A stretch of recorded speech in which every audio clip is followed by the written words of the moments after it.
یو معصوم زمانه کې د شیعو څه کسان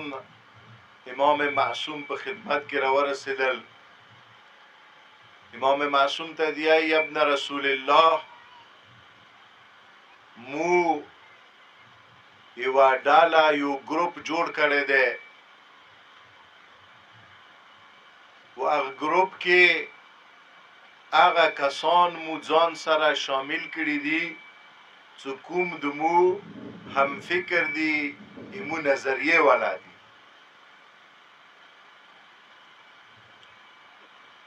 لکه څرنګه هر چېته و زمانې کې هم خلک خپل هم فکر کسان راټولوي. هغو کسانو امام ته وویل چې موږ هم همدغه کار کړی دی، ځنه کسان مې راټول کړي دي څومره هم فکر یو یوه ځای ته شوي یو. امام علیه السلام د ورته فرمایش کوي ورته یایي ده څه تاسې چی شي باندې خلک راټول کړي دي یوه ځای ته؟ ویلی څوک چې مو سره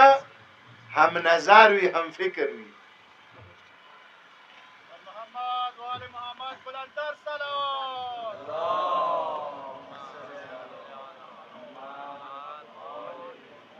نعره تکبیر،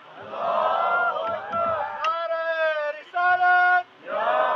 نعره پشتنی کلمان، نعره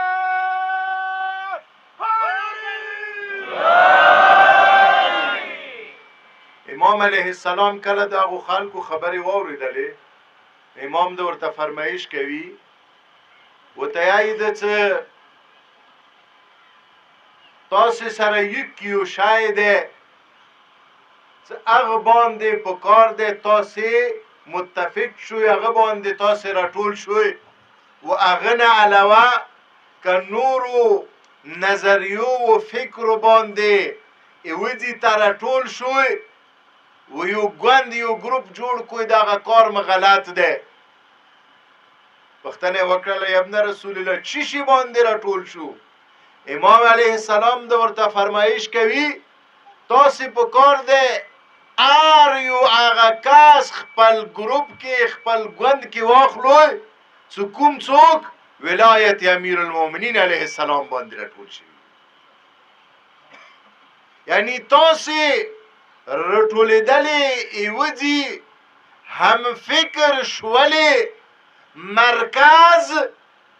مختلف فکرونه نه دي، تاسې یوه ځای باندې راټولېدلې یو سټیج هغه څه شی دی؟ ولایت اهل بیت علیهم السلام د شیعتوب دی. ځکه د زیارت جامعه کبیره کې فرمایش کوي وبموالاتكم تمت الكلمة وعظمت النعمة واتلفت الفرقة. تاسې ولایت سره ټول اختلافات ختم شوي دي و ټول خلق یوه ځای ته راټول شوي دي. یعنی ټول شیعه تاسې ولایت باندې راټول شوي دي، هغه نه وروسته بیا اختلاف نشته دی. اوس هم ما و تا د پاره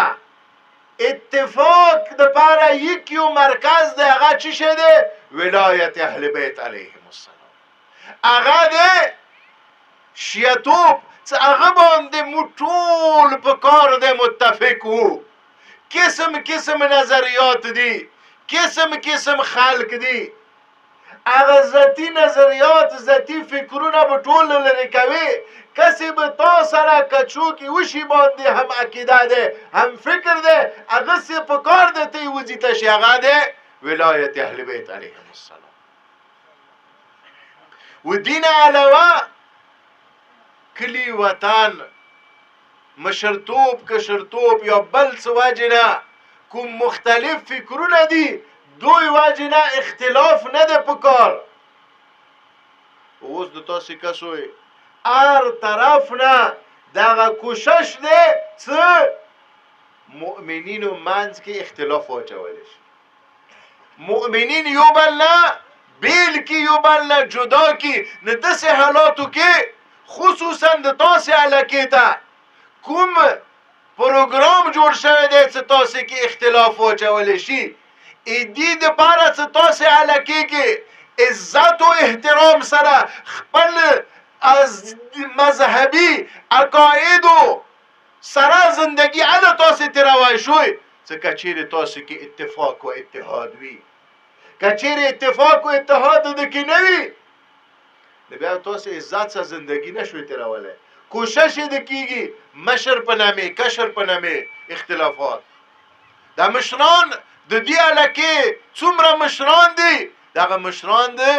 قوم خدمت کوي اختلاف ورسره حق لري خو دغه اختلاف بس کېجو ته نه روبسې تا مشر کار مشر خائن نه دی خیانتکار نه دی همداسې کشر دا نه دی چې تا کشر مشر ته عرض کوم دا کشر د جذبتي دی خو تا کشر لیونی نه دی چې ته وایې ته عقل نه لري ته نه پوهېږې داسې نه دی ځوان هم پوهېږي مشر هم پوهېږي که چیرې څه خبرې دي ځوان په کار دی هغه خبرې مشر سره ډسکس کی مشر احترام متویر کی و کشر ته هم دغه حق نه دی چې هغه وایي ما مشر خائن دی ما مشر خیانتکار دی نه تا مشرانو خیانت نه دی کړی غلطه ورنه شوي دي کېږي به خو داسې نه دی چې مشران ایمو خیانتکار وي څه د کونج لیزایو مشران څه د نور کارم مشران لذا هر علاقې کې اتفاق و اتحاد سره زندگی په کار دی خو هغه یوه کلي کې د مشرانو و د کشرانو ملکر کمیټه دی یا بل ځای کې بل څه شای دی ټولو سره اتفاق سره مینې محبت سره مې که زندگی تیره نه کړله سازشونه د درته کېږي خصوصا تاسې علاقې نه زه ښه خبر یم ومو د واورو چې تاسې علاقې دپاره ډېر غټ سازشونه تیار شوي دي دغه سازشونه اله ناکام کېږي چې تاسې اتفاق و اتحاد سره زندگی تیروئ ومو دپاره د اتفاق مرکز عرض مو وکړلو ولایت امیر المؤمنین علی ابن ابي طالب علیه السلام دی دینه پورته بل هیڅ چی باندې مو نشو راټولېدلی و دغه کچیری مو مشران یا کشران خپلو اختلافاتو کې پریوزي نه هغه شهدا څه مذهب دفاع دپاره وینه تاله کړي دی هغوی ته به سبا څه جواب مو ورکوو هغوی به وایي چې مو مذهب نه دفاع دپاره ځان قربان کړلو و تاسې مونه ورسته اختلافات کوئ نو امید دی چې د مو هر علاقې کې اتفاق و اتحاد سره به خلق زندگی تیروي دغو بچیو دغو ځوانانو قربانۍ ورکړي دي همدغو قربانیو وجې نه د مونږ دلته عزت و احترام سره زندگی تیروو نن که تاسې علاقې کې دی که بلې علاقې کې دی همدغو شهداو وینې وجه دی چې ما و تا دلته عزت سره زندگی تیروو وګرنه نورو ځایو ته ته سترګې وغړوه چې ځنه ځایو کې څومره مشکلاتو سره مو دینی وړونه مخامخ شوي دي ځنه اختلافات ځنه خبرې پرېږدو یوه ځای ته راټول شو و دغه سوچ وکړو چې آیا امام که چیرې نن ظهور وکړي امام به ما و تا اختلاف نه خوشحال وي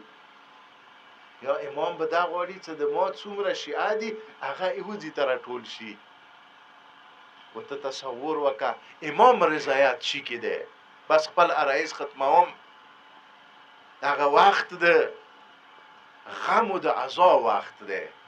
که ته سترګې وغړوې نن خو د انم محرم مزدیګر دی تصویر ځان ته ذهن کې راوله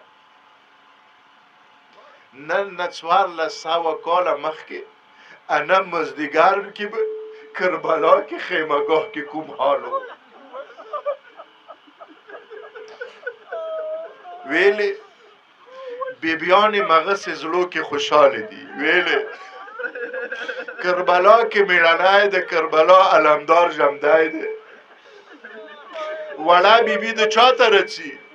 وړه بیبي د علمدار د کربلا باندې ډډه د علمدار د کربلا ته درسي یای څه ابوالفضل العباس علیه السلام امر وکړلو خیمهګانه څټ طرف ته خندق وکندي ویلې ځکه څه داسې نه وي چې څټ طرف نه ظالمین حمله وکړي. نن خو اهل بیت نن خو بیبیانې د انم مزدګار باندې زړه کې ډډا دي چې د مو میړنی علمدار د کربلا شته دی کر خیمهګاه کې علي اکبر ژمدی دی خو زه نه یم خبر کله لسم مزدګار شوی وي چې کله لسم مزدګار شوی وي هغه وخت به وړې بیبي چې کله سترګې غړولې وي علمدار د کربلا خیمهګاه کې نشته دی وړې بیبي به چاته فریادونه کړي وي چېرته به لاړوي وړه بیبي زه نه یم خبر خو یو داسې وخت راغللو لسم مزدګار باندې چې وړې بیبي سترګې وغړولې شط فرات ته ورته یې ده چې د ما ګرانه تره وړې بړې سکینه ته لږې سترګې وغړوه